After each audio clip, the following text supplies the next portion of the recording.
The hearing looks like it's about immigration, but notice what quietly happens before anyone interrupts. No one starts with border statistics or legal arguments. Instead, the debate begins with names, families, and personal tragedy. That's important because once politics is framed around individual victims, disagreeing with the policy can start to sound like disagreeing with the people who suffered. That changes the incentives inside the room. The discussion is no longer just about whether sanctuary policies work, it's about who can claim the moral high ground without appearing indifferent to loss. And that creates a problem that becomes impossible to ignore once the response begins. Sure. When you send your kid to college, you should be worried about making sure they go to class, or hopefully that they have a nice roommate, or how to help them get a summer internship. Not worried that illegal immigrants are shooting them while they're out with their friends looking at the northern lights. It is shameful that we are here.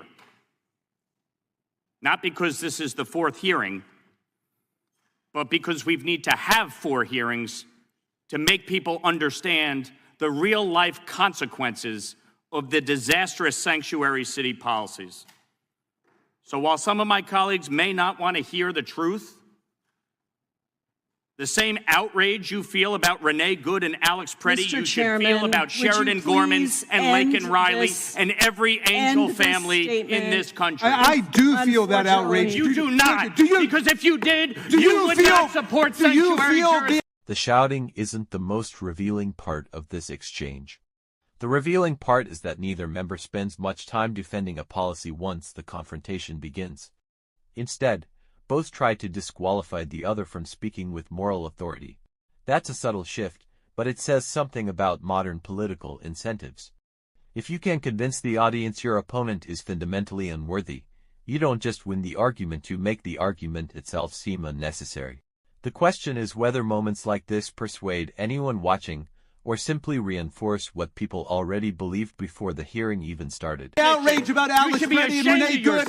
You should be ashamed. You don't belong in this committee. You should get the hell out of here. You don't understand the rules of the committee. You don't understand the Constitution. Mr. Raskin, Mr. Raskin, an absolute disgrace supporting sanctuary policies. Say one word about Get rid of sanctuary about Alex Preddy and Renee Good. I did. I wrote a whole New York Times op-ed about it. You should be absolutely ashamed of yourself for not opposing sanctuary policies that resulted in their daughter's death. The committee will be in order. What stands out isn't that tempers flared. Congressional hearings have seen heated exchanges before. What's striking is how quickly the institution itself became secondary. The committee was convened to debate immigration policy, yet its closing moments revolve around enforcing civility instead of examining the issue that brought everyone there. That raises a larger question extending far beyond this room.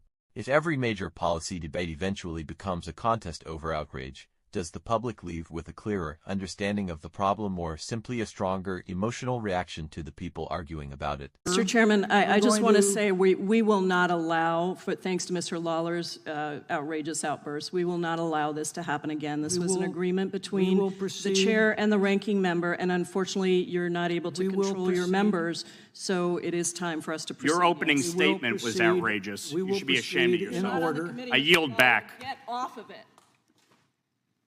Let's try to conduct ourselves in a civil manner. Speak that to your members.